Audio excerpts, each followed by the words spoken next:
Today we're going to be going with the SolAire by Palomino. It's a 2024 306 RKTS, and we are going to be starting up front here with our tongue jack. With the tongue jack, it does have a switch here to where you can turn the light on and off, so if you had to hook up at the night, you can see.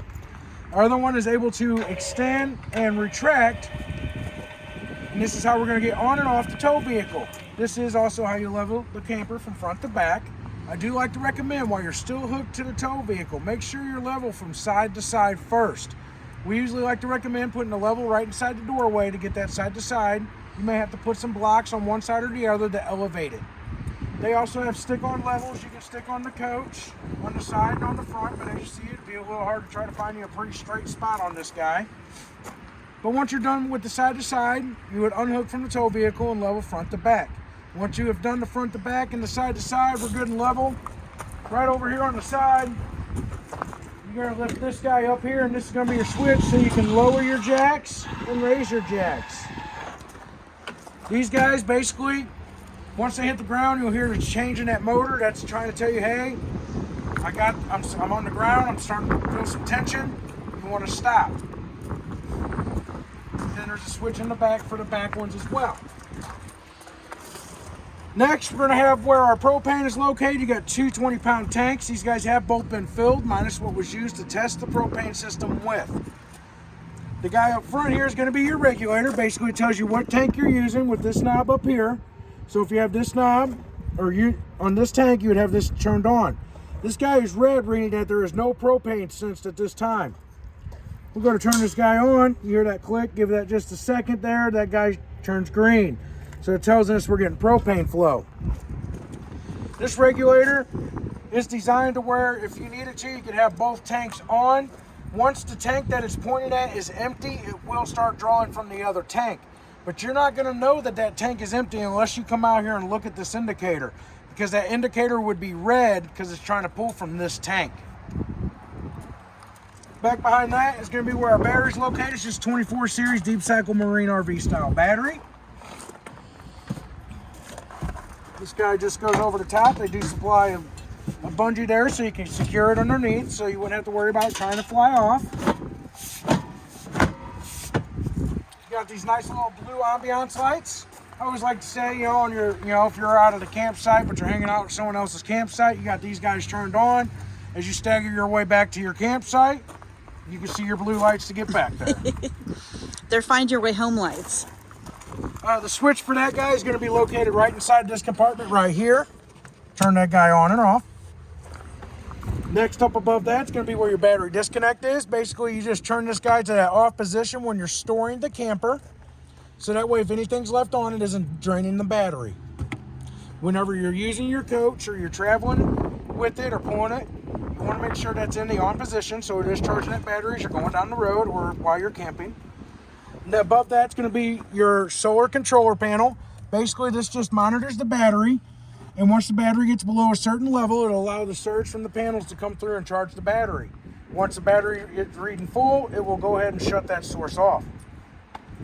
This guy here is just basically an in command. This is still kind of new to us, so I haven't had a whole lot of chance to kind of learn about this to explain it better to you guys, but this is pretty much the control panel or monitor, or the control panel for this to read from the panel inside. Then down here is going to be where your water station and basically everything is at. You got your hookups for cable and satellite here, campground cable. You have to turn off the TV antenna booster. I'll show you that inside. And then if you're using the satellite. This here is a secondary switch for the water pump. Turn that pump on or off. This here is where you got your quick connect for your outside sprayer, hot and cold water option. We'll come back to this in just a second. Down below here is where you're going to hook up for your city water and where you're going to fill your fresh water tank from. Okay, or if you're sanitizing and winterizing, basically you're going to hook everything up to this port here. And then this one here is going to be your black tank flush. All right, so with this guy here, so they've made this really nice and simple for most people. Basically, whatever you're doing, you're going to set these knobs to. So if you're using the city water hookup, you're going to hook up, you're going to turn your knobs to this setting right here. And when you go to do that, you want to make sure that you got a pressure regulator on the water spigot. From there, your options of an inline water filter and then your blue or white water drinking hose. hook up to this, you'll be ready to start using the water system right away on the cold side. You do have to wait for the hot water heater to fill up before you get water coming from the hot side. And then of course you want that hot water, you gotta get that, we'll talk about that once we get to the hot water tank. Right now this is actually set in the bypass position because it was winterized, so it's kind of basically set in the winterization position. So you would hook up, run the water system till you get no more pink in your lines, and then you'll run everything here except for this one. All right, so set your knobs, turn this down, leave this one alone, leave this one alone. You'll leave this one alone for now. Hook up your water, run water through it till there is no more pink in the lines. Then you can turn that off. Then you'll turn this to that up position and it bypasses the water heater, so water will start going into the tank. In this bypass position, it's making sure antifreeze does not go in the tank when you're winterizing. And then once again, if you're going to be boondock camping, so you got to put water in the tank to use it, you're going to turn your knobs to this setting here to where it says power tank fill. And that's going to fill the fresh water tank. And then from there, once you get to your campsite, you're all set up, you're ready for water, turn your knobs to dry camping. So then it'll start pulling the water from the water tank. There's a lot going on there with this, but it does make it simple. Just basically just set your knobs to the picture settings that you're wanting to do. This guy here is going to be your gray key to lock it. That's basically going to be for all your compartments around the coach. We have another compartment here for storage. It's got our manual cranks in it. For that, basically for your stabilizers for the tongue jack. As you see here, it's labeled for freshwater drain. So underneath there, you're going to have that valve there you would turn like it is now. It's actually in the open position to drain. There's another blue tube underneath there as well. That one is for the overflow for the freshwater tank. So once the tank is full, it'll start coming out of there. We do recommend though that you are inside reading that monitor panel for when the fresh tank reaches full, shut it off. Overfilling that tank can cause damage over time, okay? Then we got our gray tank. It says it's labeled as gray tank 2. Basically, this looks like this would probably just be our kitchen sink. Let's see, nope, that guy is going towards the front. So that's going to be, oh no, that's going to be your washer only. My apologies, that's going to be for your washer. Our second tank here, our second one here, this is going to be for the bathroom sink and shower with our gray handle. Black handle is going to be toilet only. Close that guy off. So with the toilet, we talked about that black connection there for the black tank flush. That's whenever you're going, basically you're done, you're going to get your sewer hose to hook up to this. That does not come with the coach. All right, but you'll buy that guy. It comes with a clear elbow. You'll open to start dumping and then hook your hose to that. I do like to tell customers, keep it simple. Go out and buy yourself a black hose, black tank, black hose. Keeps it simple.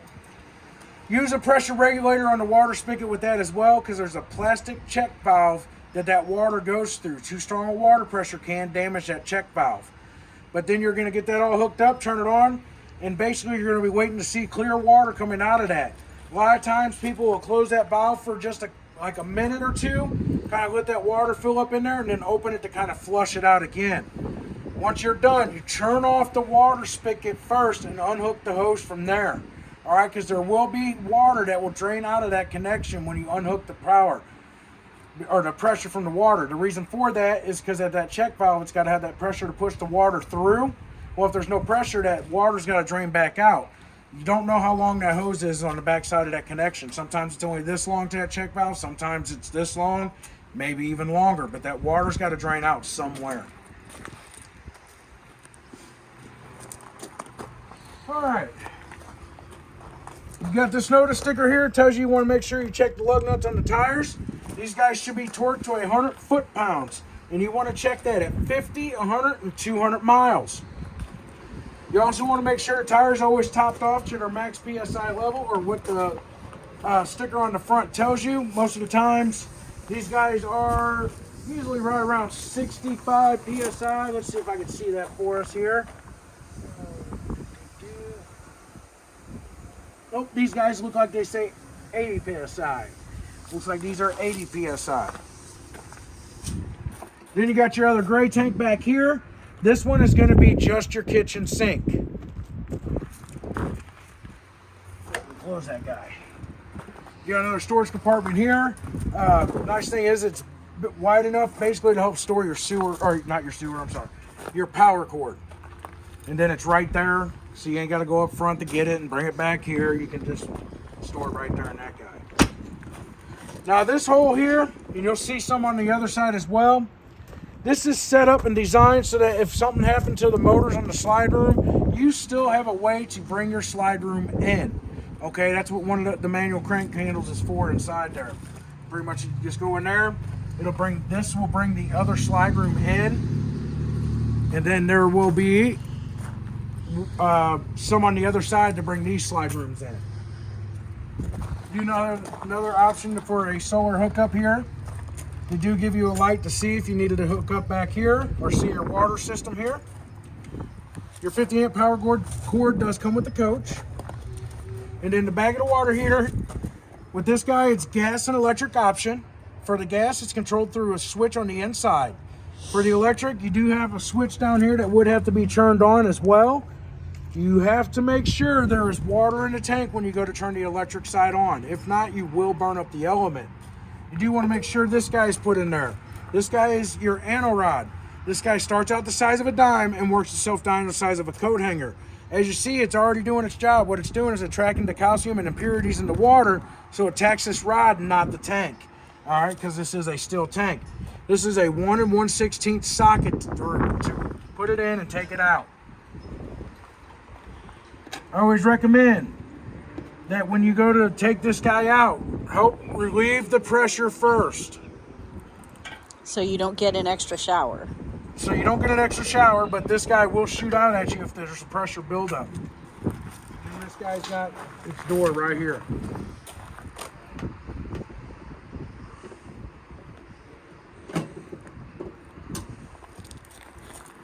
All right, as you see, it's labeled low point drains, so located underneath here is going to be your low point drains. There is a red and blue line underneath there. You can kind of see it from this angle right here. There's a red and blue, red for hot, blue for cold. Basically, you use these guys when you go to winterize your coach. I also like to recommend using these when you're done camping. Open up those valves, open up a faucet, usually from the furthest place. That air will go through the lines as you're driving home. Push any excess water out of the line so that way water won't potentially come stagnant or bad in the camper, because then you'll start getting some stuff that smells, you'll start smelling funny inside. From there, then you got to go through the instructions on that front water station to sanitize your lines. Got our spare tire. You got a ladder hook up there off to the left. It's an aftermarket ladder that you would buy. It hooks right to it. It's pretty much telescopes. You got your option for a Voyager observational camera. You got your vent for the stove. You do have to make sure this guy inside is popped open whenever you go to use the stove. Then we got our furnace intake and exhaust here. We want to make sure that we try not to block this so it can breathe properly, but we do like to recommend getting mud dauber screens to put over these guys to keep them from getting inside there and building nests. Okay, when that happens, it starts blocking things and it can cause the furnace to not work properly. All right, let's come around to this side here. You'll see the switch here for the rear stabilizers. Inside here, you're going to have a mini fridge area. And your knob to turn it on and off. This is 110 only, so you have to be plugged in for this to work. And it's already getting cold because our pan is actually cold. This pan here is actually going to be for this guy here. You pull this out, and it's basically a conducted heat. So this skillet can only be used with this guy here, and it has to be on here for this to actually work. We turn it on. There's our power. You hit power, and then from there you can choose your different settings that you want to use. There is a manual inside for this to learn how to use that better. There's a cutting board here. You could also take this guy off, but basically if you have like a trash can there, you can kind of pick it up, slide it, dump your trash in, slide it back over. Nice little thing there. I never like to leave this on here during travel because like I said, it's a conducted heat. For some reason, this slides around and accidentally pushes the button and turns it on. once you're going to plug in the unit, it's immediately going to get hot. Okay, it won't get hot while you're driving down the road, but as soon as you plug in that unit, if that was already done, some stuff can possibly occur. So I like to keep him right inside here. You have to angle that out just a little bit so that you're able to shut that door.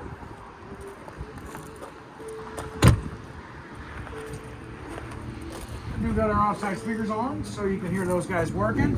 I'll show you how to mess with that with the radio once inside. You are able to unhook your TV from inside and bring it out here. You got the cable and satellite hook up here for that. 110 to plug it in. You got an LP quick disconnect. You can get an outside barbecue grill. You do need to make sure that it is a camper style because the propane that would be coming out of there is regulated. Some like the Blackstone. Those guys are usually, you hook up a tank to them and let them go. So a lot of times it's not regulated. So you just want to make sure, and then usually you'll get a rack that comes with it so you can set it on here.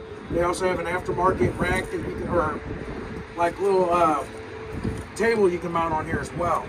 But the connect for that's going to be underneath, and that's a quick disconnect as well, or quick connect fitting, kind of like your sprayer over here on the other side. You see here, there's the one hole there, so you can bring the other slide room in from the other side. And you got the other one here as well for this slide here in the bedroom.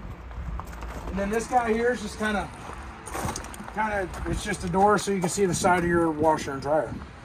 As long as there ain't nothing too wide, you might be able to store a few things right here if you needed to.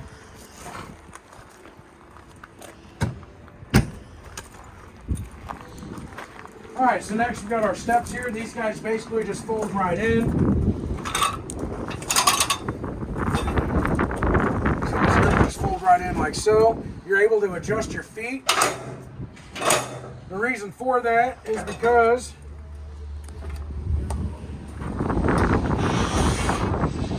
when this is down, you want to make sure this here is actually flat with the threshold as possible.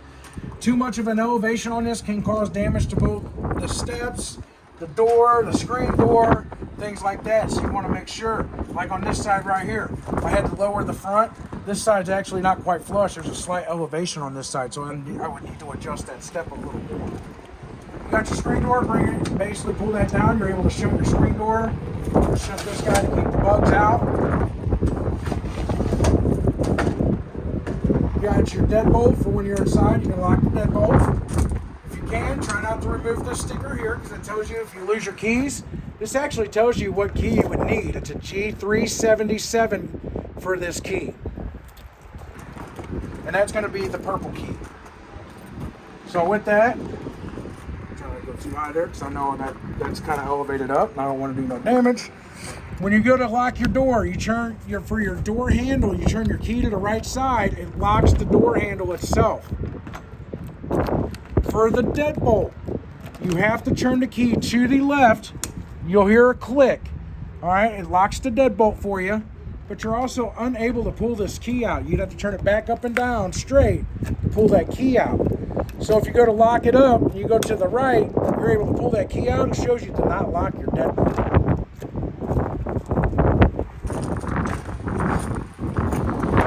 Step inside. Your fire extinguisher is going to be located right at the entry door. But then we're going to basically have our little command center here. We'll start up at the top. Basically, this guy here will tell you the statuses of your battery and your tanks.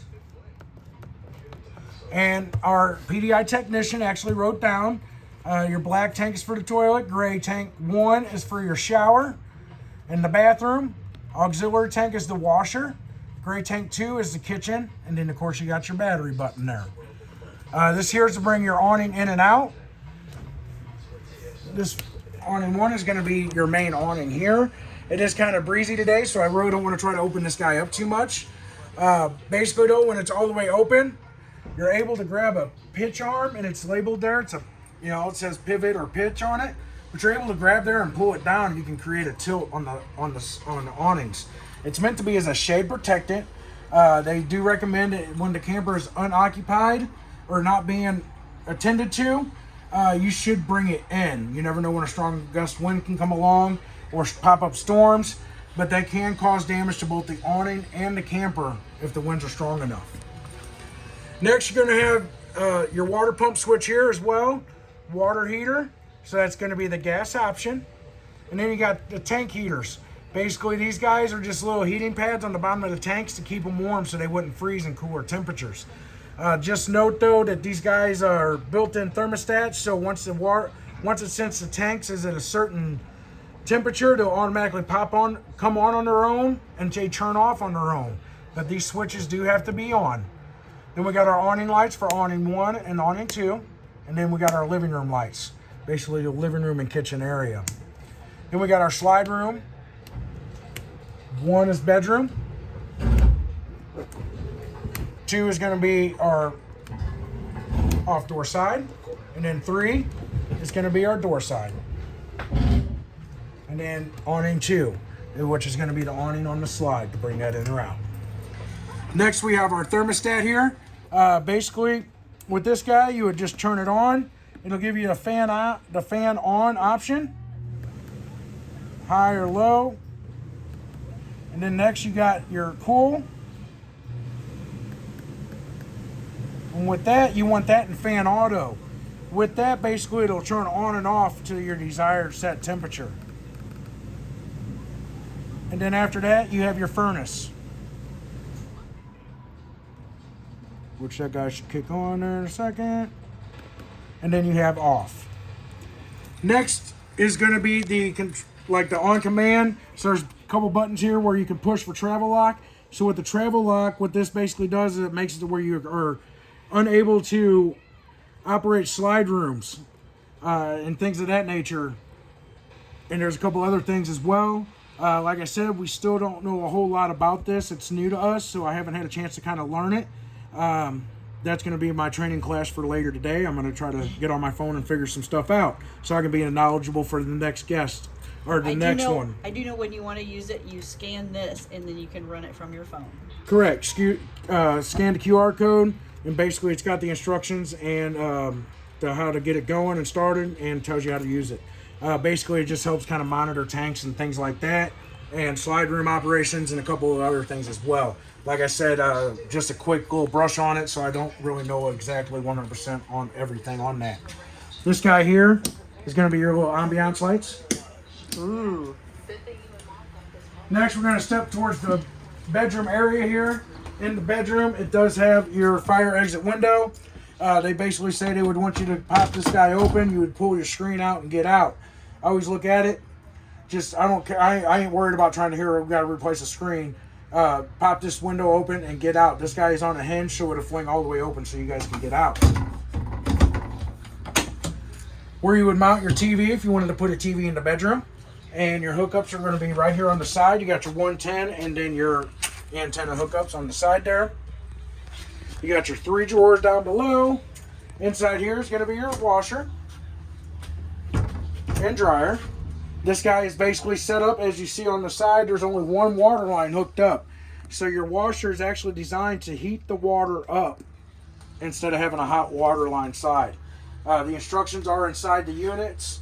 I do always like to recommend, please read those before using these guys, so you can get a better understanding about your knob selection or selections and things like that. Like inside here, they left feet. We'll never use them, but they were in the bag. They do give you a complimentary thing at Bounce. Dryer sheets. I don't think they supply you with the complimentary thing of soap though. Then next we're going to have our closet area. These guys will break easily, so you do not need a lot of pressure to open these guys. You just kind of lightly press on it and it'll pop open. I have seen these guys. These are a common break for a lot of people just because it's plastic, and a lot of people use a lot of force on them, not really kind of thinking about it. You just lightly got to put pressure on it, very lightly. Be gentle. Gentle, very correct. You got your chairs, so you could have them out front if we had guests, or if you have more people having dinner with you around the table. That's what our chairs are for. And then you got your closet on both sides. Got a little light switch over here. It's pretty much your little ambiance light up above here. You do got storage under the bed as well. You got a 110 hookup over there. Let's see, is this one got it on the wall there? No. Let's drop down. Yep, there it is. 110 on that side, so you're able to charge your phones. Got a little shelf up top. Each got their own individual reader lights. You got storage up above that. USB. Oh, the USBs are up. Yep, there they are. USB, so that's even nicer. So you can actually store your phones up there and not have a cord in your face. This thermostat here is going to be for the back bedroom. Basically, it's going to give you the same options as the other one. It just doesn't offer you the heat option. Basically, you'll just comb through your mode. Fan on, air conditioner. Oh. All right, soil ID. It does show you the furnace option, but it will not operate your furnace. Only the front one will. That is considered to be the primary. Okay? And then your light switch here. This guy here for your door, you just turn this guy, and it slides right over to close.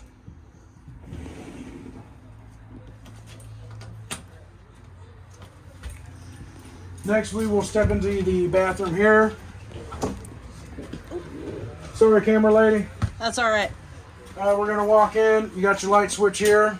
You got your medicine cabinet, your sink, your vent. Basically, you pull this down to open. Open this guy up. Push your button. As you see, it takes a second to get going. It's got 4 different fan speeds. I always like to recommend just leave it on the highest speed. Right now it looks like it's either in 1 or 2. There we go. So that's the high setting there. And then whenever you go to turn it off, just push off and roll it down. And then you just push that to lock the handle back in. Then you got your shower here. Nice little shower head. Gives you this nice little station here. You can actually turn this around. You can actually adjust that shower head if you wanted to, or you can leave it stationary up there. Soap dish. That is actually a pretty nice shower head. I was thinking the same thing. You're able to sit down if you just feel like sitting down and chilling. With your style water heater, you ain't going to get a super long shower, so there ain't really no sitting down and trying to take a nice hot shower and relax. They give you a stopper for if you feel like taking a 4-inch water bath. This guy closes here. I always like to kind of smack it with my hands, show you that, if you're hitting it with your elbow, it ain't going to pop open. From the inside, you do have to pull it forward slightly. Like pull it that way and then pull it towards you from inside the shower to release it. And then just kind of help glide it back. Just don't let it go and fling back. You ain't trying to do that. Next, you're going to have your toilet. Basically, you would lightly press on this pedestal. You would add some water there so you can do your business. All the way down, it's going to flush. I always do like to recommend that you do use a cleaning chemical inside this. Either the liquid or the pouches. If you're using the liquid, 2 ounces treat a 40-gallon tank, so you can either go 1, 2, or you can put a 1 ounce or 2 ounce shot glass in the medicine cabinet and just pour it in there. I always like to say you're getting the toilet drunk if you're using the shot glass. If you're using the pouch, or the pouches, make sure that you probably usually fill this bowl up about 1/4 of the way and put the pouch in there. You want to make sure that pouch dissolves before you get it in there. I've seen it where I've went to empty a tank before and the pouch is never dissolved and it just comes right out as one whole piece. That's not doing its job if the pouch don't dissolve.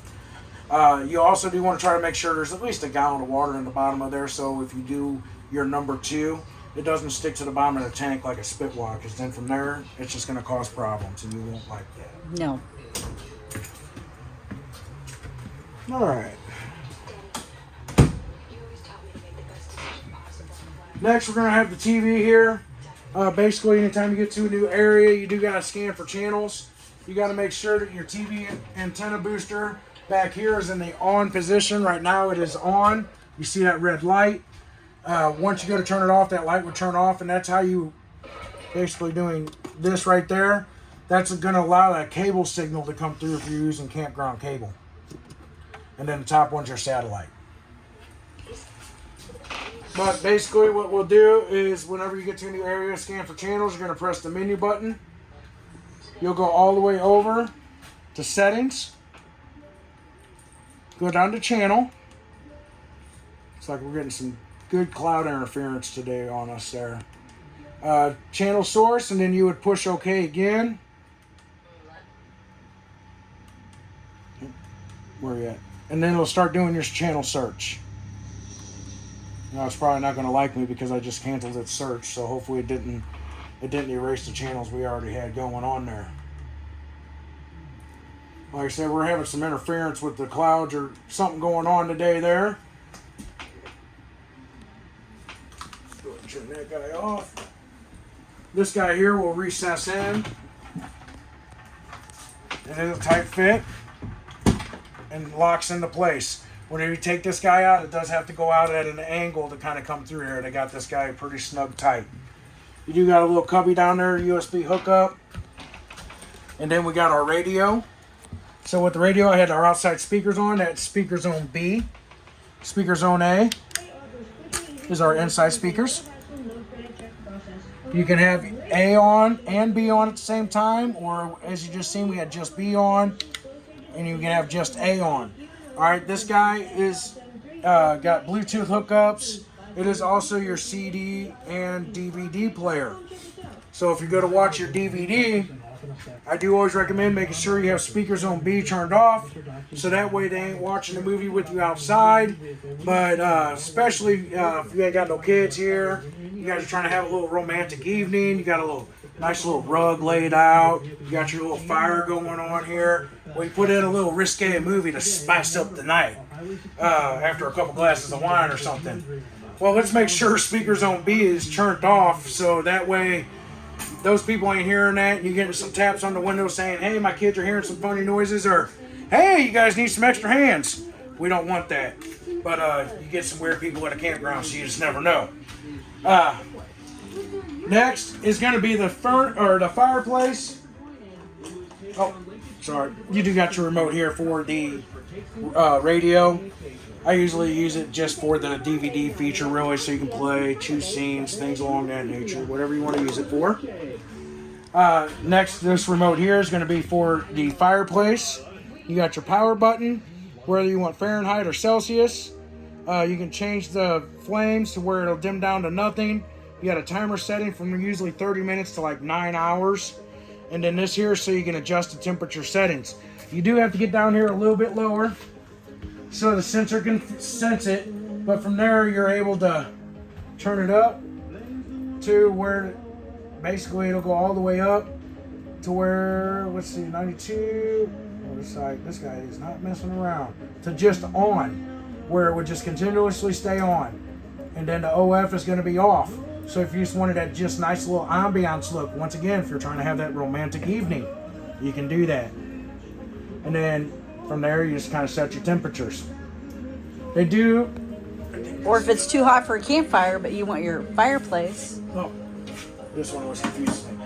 Down here, you got the manual controls, but trying to actually set the temperature for it is a little harder to do on those controls. So try your best not to lose this remote. Best way to think about it: put a piece of Velcro here. Put a piece of Velcro here.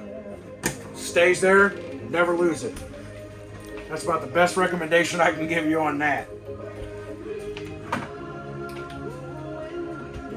Sorry, I pressed the hold to turn the power off. Alright, so next, you're going to have this couch on this side. On each side, or is it just the one? Oh, it was just the one side, my apology. You got a USB hookup, and you're able to turn a light on underneath, a little ambiance light. It's not super bright. We'll try to give you like a little theater setting. You got another fire exit window in the back. This guy's here will pull off. You do actually have a charging station there that you can set your phone on and charge. Move these guys out of our way.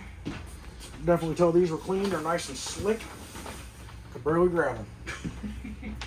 This guy here just kind of comes up. Pull your legs out like so. Pull it forward. This guy will set down. And just lay this down right there. Now you got yourself another bed. A lot of times you take those back cushions, put them right along that back wall, kind of fills in that little gap in the back.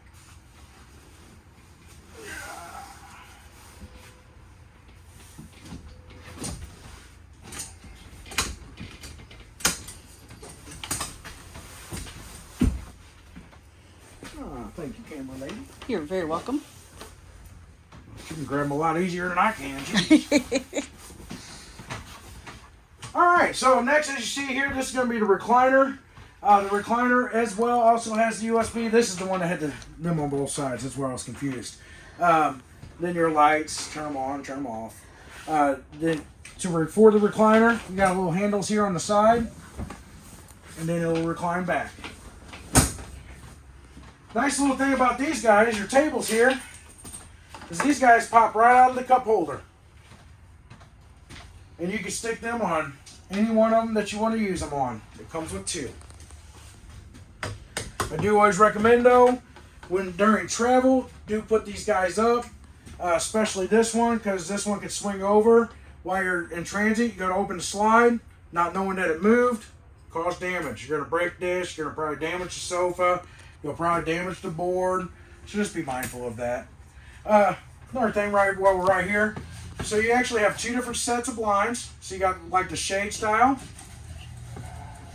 or if it's too bright, we just want it dark in here. It's a nice set of blinds there. All right, as we come around here, we're going to come around to the kitchen area. You're going to have your nice fancy sink. You got 2 outlets hookups over here. They are GFCI protected. A USB hookup. You got storage up above. This guy here is going to contain most of the manuals for the appliances inside the coach. So try not to lose this. There's also an appliance info sheet that comes with it as well. So if something breaks down, they may ask if you can have the serial number for that. Nice thing is with that paper, it's already on there. You ain't having to try to dig around to find a serial number. Some of them are not as easy to get to. You got storage down below in there. You got your 3 drawers down here, and then you got your LP carbon monoxide detector down here.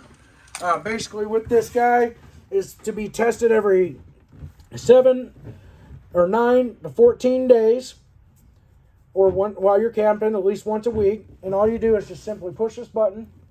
Oh, there we are. To perform that test, it's going to beep like that one more time, and it'll do another series of beeps.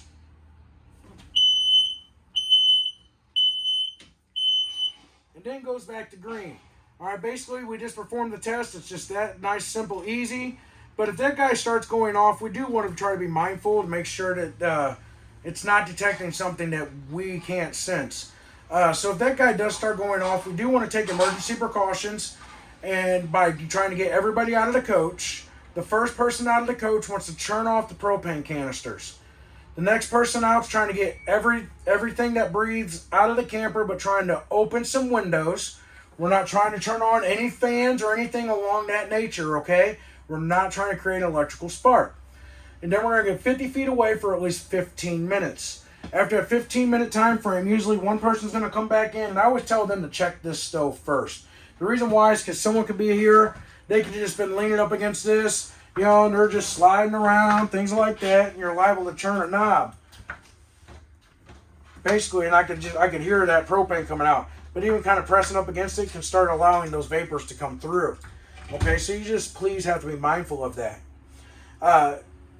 If it's not this, everything looks good, you turn propane back on, well, it does start going off again, well, then you might want to go ahead and turn it off and then have it brought in and looked at, because it is sensing some kind of propane or carbon monoxide in the coach. Okay, so we just got to, safety is the top priority in that situation. Okay, there are some other things that can cause that to go off as well. Certain cleaning chemicals, hairsprays, and animal gases can cause that to go off as well. So just kind of know what's going on in the coach. Next, you got your stove here, this button here, so you got some pretty little ambiance lights. You're going to have your top burner sparks here. Turn this guy, and you would turn till it lights. It may not light because I did have the propane on, but I did turn it back off, so there may not be that flow in there. For the oven, it's going to be on this side here. You're going to turn it to that flame icon, press and hold it in, and then spark ignite. Usually if you angle this glass just right, you can usually see the spark off that glass, and you'll see when that flame lights instead of having to try to have your head all the way down there trying to do that. And then once it's lit, keep that pressed and held in for at least 7 to 10 seconds, and then you should be able to set the temperature. This guy is not a glass stove top, so you got to make sure this is brought back during when you're cooking, and then make sure it's down during travel. And this guy here will just lock right in, snug tight. It does give you a spot where you can store a couple of knives. Nice little spot there. Then you got your hood range where you got your light and your fan. Once again, know that vent outside needs to be open for this fan to be able to properly pull the fumes out, or this, your steam and things like that out. Then you got your microwave. The microwave is pretty self-explanatory. The one thing we do always like to say, though, is set the clock on this. And you guys go out and do something like you're going floating, you're hanging out with some other people at their campsite. You guys are just doing some things like that. When you come back, you see the time is not set. You want to look and see if that was a power failure at the campsite itself, or if it was a power outage from the electric company. Okay, because certain campsites, once you get more campers going, there will be some power surges, and enough power surges can cause damage to a camper. So always be careful with that. If you're, it's not bad to try to have a surge protector. They are pretty helpful. They got some, lower end ones that are not too expensive to some higher end ones, that you pay a little more for. But those guys are actually pretty neat. I've seen a couple of the higher end ones. They actually will go through a whole system check and make sure that there isn't nothing really wrong with the electric box you're pulling into. And if there is an issue, it'll tell you on that there's an issue with them. Some of those surge protectors only have an X amount of trips and resets before you'd have to go out and buy a new one. But usually the higher dollar ones, you get a longer life out of them. So always just try to be mindful of that. If you try to go try to buy one that's not inexpensive, you may only be able to get an X amount of trips and resets before you'd have to go out and buy a new one. And on a cheap end for those guys are usually in the $100 to $200 range. So I just spend the extra money, get a decent one where you're going to get a longer life out of them.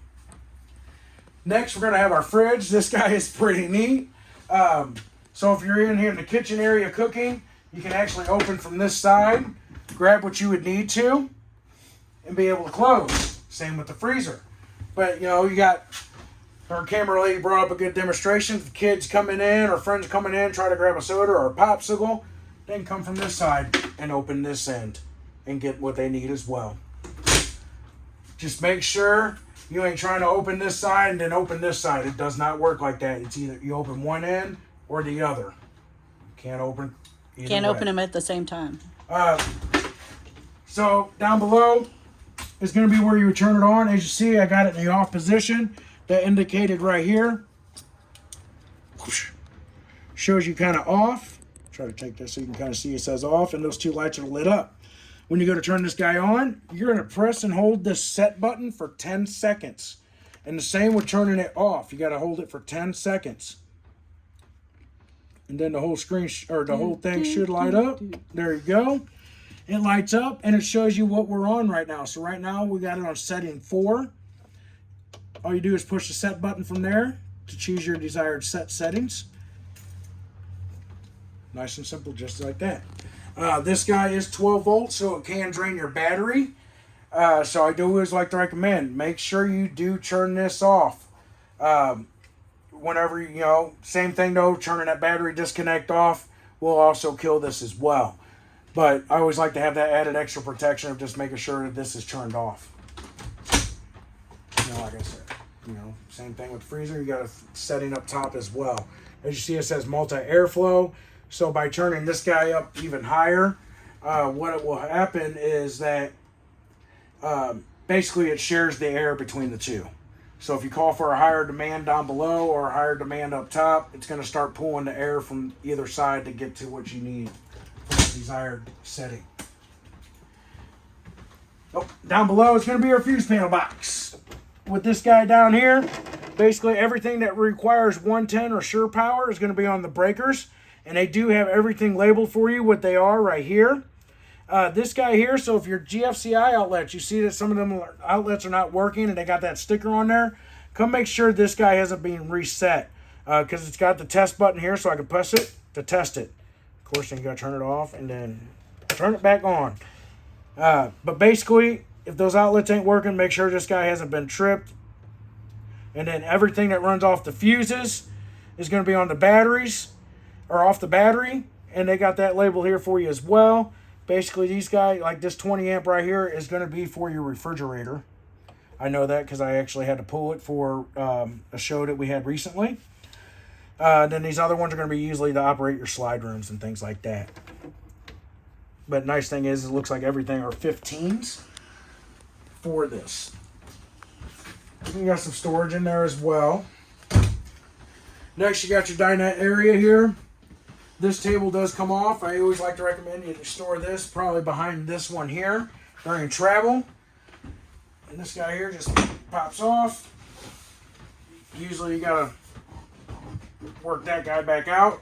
And then that there, it all just slides right underneath. One thing you do have to note with this though, alright, because of where this is positioned and setting, this is all that's really holding this on. So you don't want to have anybody like trying to, let me set this back up, trying to push real hard on this or trying to sit on it. You don't want to do any of that, okay? Too strong a weight or too much weight on this will cause those screws to strip out and cause damage. Seen it numerous times. A lot of times these guys are usually connected to the center of a sofa. They strip out super easily. So just always please be mindful of that. But then, you know, this guy here, as long as there isn't no one super big, they can lay on this if they wanted to. As another bed space. Set this here for now. We'll slide that back there in just a minute. Your switch for the dinette light is right here. Our nice pretty little ambiance light is going to be located behind there. And then we have our other recliner here as well. Same concepts on each side. You got the USB hookups, your lights, your handles for the reclining part. Gives you multiple cup holders. Inside here, storage. This is where I always like to actually keep our remotes.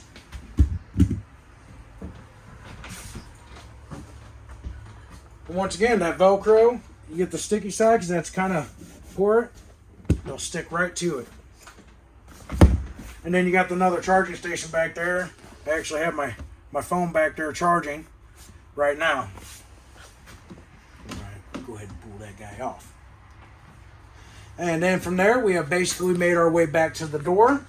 Hopefully this guy was knowledgeable and informational for you. If you guys do have any kind of questions, please feel free to call us, and we do our best to answer all those questions for you over the phone. Thank you and have a wonderful day.